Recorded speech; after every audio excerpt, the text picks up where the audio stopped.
नमस्कार दोस्तों, स्वागत है आपका हिंदी नॉलेज शो में। तो दोस्तों, भारत चीन के बीच जो झड़प हुई है, इससे पूरी दुनिया से अटेंशन मिल रहा है। लगभग दुनिया के हर मेजर कंट्री में इस चीज़ को कवर किया जा रहा है और जो कोरोना की खबरें थी उन्हें पूरी तरीके से भारत चीन के इस जो हिंसक झड़प ने ओवर शैडो कर दिया है। अब हर जगह बातचीत सिर्फ एक ही बात पर हो रही है। बड़े बड़े एक्सपर्ट बैठे हुए हैं हर न्यूज़ मीडिया संस्था के मतलब चैनल पर, और भारत चीन झड़प को देख रहे हैं और इस पर बातचीत कर रहे हैं। तो इसमें किसे ज़्यादा समर्थन मिल रहा है? जी हाँ, आप सोच भी नहीं सकते भारत को कितना ज़बरदस्त समर्थन मिल रहा है, खासकर कि अमेरिकी मीडिया से और यूके की मीडिया से भी, और मतलब कि पूरी पश्चिमी वर्ल्ड में क्या बातचीत हो रही है, क्या क्या शब्द यूज़ किए जा रहे हैं, आप जानकर चौंक जाएंगे। तो चलिए इस वीडियो को हम शुरू कर लेते हैं। तो दोस्तों, सबसे पहले अगर हम बात करते हैं वाशिंगटन पोस्ट ने क्या लिखा है। वाशिंगटन पोस्ट ने लिखा है कि दो सबसे बड़े आबादी वाले देश के विवाद से पूरी दुनिया पर असर हो सकता है।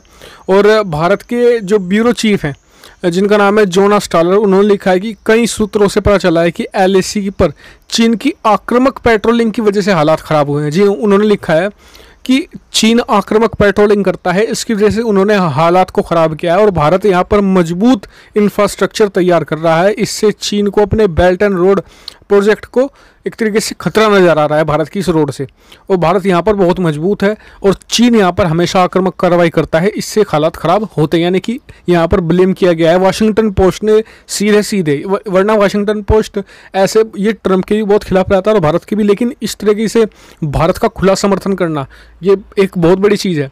इसके अलावा अगर हम बात करें CNN की, तो CNN ने कहा है कि ये घटना गेम चेंजर होगी और भारत और चीन के बीच पिछले 45 सालों से जिस तरीके से एक दूसरे के मतलब कि जो डिस्प्यूट थे सुलझा लिया करते थे, इस झड़प ने सब कुछ बदल कर रख दिया है।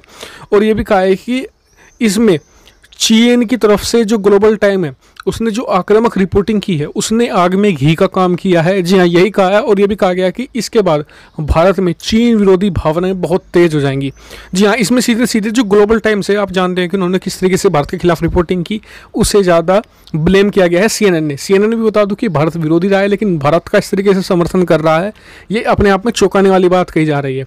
इसके अलावा अगर हम बात करें BBC ने कहा है कि ये आने वाले समय में झड़प बढ़ भी सकती है, और क्योंकि अगर इस मामले को जो शीर्ष स्तर है अगर उसने अभी नहीं सुलझाया तो आने वाले समय में ये आपको और जगह भी देखने को मिल सकती है, ये एक ट्रिगर पॉइंट होगा। ये बात उन्होंने कहा कि और यहाँ पर हालांकि BBC ने यहाँ पर थोड़ा सा भारत का फेवर लेते हुए कहा कि अगर ये मामला अगर सर्दियों में हुआ होता तो भारत यहाँ पर ओवर शैडो कर देता पूरी चीनी सेना को। चीन के पास कोई ना तो अनुभव है, लेकिन ये गर्मियों में हुआ है, लेकिन जैसे जैसे सर्दियाँ आएंगी चीन यहाँ पर उसे पीछे हटना ही होगा निश्चित तौर पर, और चीन के लिए मुश्किलें खड़ी हो जाएंगी। अब बात कर लेते हैं ब्रिटिश मीडिया की। तो ब्रिटिश मीडिया में जो ब्रिटेन की मीडिया संस्था है एक्सप्रेस, उसने कहा है कि वर्ल्ड वॉर 3 का भी ट्रिगर पॉइंट हो सकता है। मतलब कि इस बात, हालांकि मुझे लगता है कि इन्होंने ज़्यादा वर्ड यूज़ कर लिया। ये एक्सप्रेस मीडिया है ना, ये ऐसा है कि ये फ्रांस और ब्रिटेन में भी वर्ल्ड वॉर 3 करवा देते हैं। जी हाँ, तो लेकिन फिर भी इन्होंने कहा कि इससे आशंका बढ़ सकती है और इससे भारतीय सैनिकों की मौत हुई है। लेकिन यहाँ पर एक वर्ड इन्होंने बहुत अच्छा मुझे लगता है यूज़ किया है। इन्होंने कहा है कि Indian soldiers slaughtered Chinese soldiers. इन्होंने ये बड़े बड़े शब्दों में लिखा है और फिर इसे छोटे शब्दों में लिखा है कि भारतीय मतलब कि जो जवान है उनकी भी शहादत हुई है। अब बात कर लेते हैं जो सबसे बड़ी बात की जा रही है, एक मीडिया संस्था है जिसका नाम है वाशिंगटन। जी हाँ, ये वाशिंगटन में आता है मेनली। इसका नाम है, मैं बता दूँ, वाशिंगटन एग्जामिनर। वाशिंगटन एग्जामिनर ने, ये आपको बता दो कि जो अमेरिका की राजधानी वाशिंगटन है वहाँ पर बहुत ज़्यादा चलता है, खासकर वाशिंगटन के रूरल एरिया में भी, तो इसका बहुत प्रभाव माना जाता है वाशिंगटन में।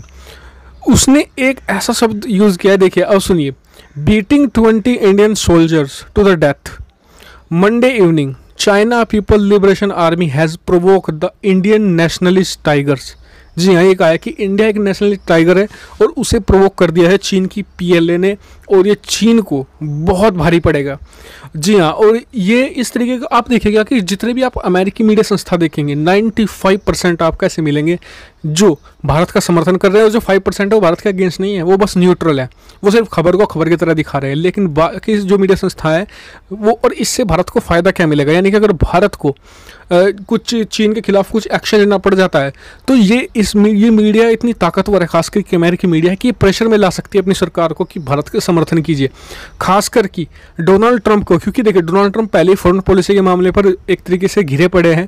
जब प्रेसिडेंट से ही पूछा जाएगा कि आप अमेरिका को अपना एलाई बोलते हैं और वो परेशानी में है तो आप उसकी मदद क्यों नहीं करते। हालांकि वो अलग बात है कि अमेरिका ने मदद की पेशकश की थी, भारत ने ठुकरा दी थी। तो ये एक बड़ा ट्रिगर पॉइंट है। इसके अलावा अगर अल जजीरा की बात करूँ तो उसने सिर्फ खबर को खबर की तरह दिखाया। रूसी मीडिया, जी हाँ, मुझे पता है बहुत से लोग इस बात का इंतजार कर रहे होंगे कि रूसी मीडिया ने क्या कहा। तो रूसी मीडिया ने सिर्फ, मैंने कहा था आपको पहले भी, जब भारत और चीन की बात आएगी तो रूस तटस्थ हो जाएगा, यानी कि वो किसी की तरफ नहीं होगा। यही किया है रूसी मीडिया ने, सिर्फ खबर को खबर की तक दिखाया कि इसमें भारतीय सोल्जर इतने हैं और 40 से ज़्यादा चीनी सोल्जरों की, मतलब कि सैनिकों की मौत की खबरें हैं, और अभी तक हम इंतज़ार कर रहे हैं मतलब कि कंफर्मेशन का। हालांकि चीन कभी कंफर्मेशन देगा ही नहीं, क्योंकि उसे पता है कि शी जिनपिंग की बैंड बच जाएगी अगर उन्होंने सीधे सीधे तौर पर नंबर बता दिया। हाँ, ये जरूर बता दिया कि कुछ उनकी सैनिकों की शहादत हुई है, मौत हुई है, मतलब भारतीय सैनिकों की शहादत हुई है। तो इस पर आपका क्या व्यू है, कमेंट करके जरूर बताएगा, और साथ ही चैनल को सब्सक्राइब करना मत भूलिए ऐसी बहुत सारी डिफेंस, फॉरेन पॉलिसी और फाइनेंस रिलेटेड वीडियो के लिए। Thank you much for watching video.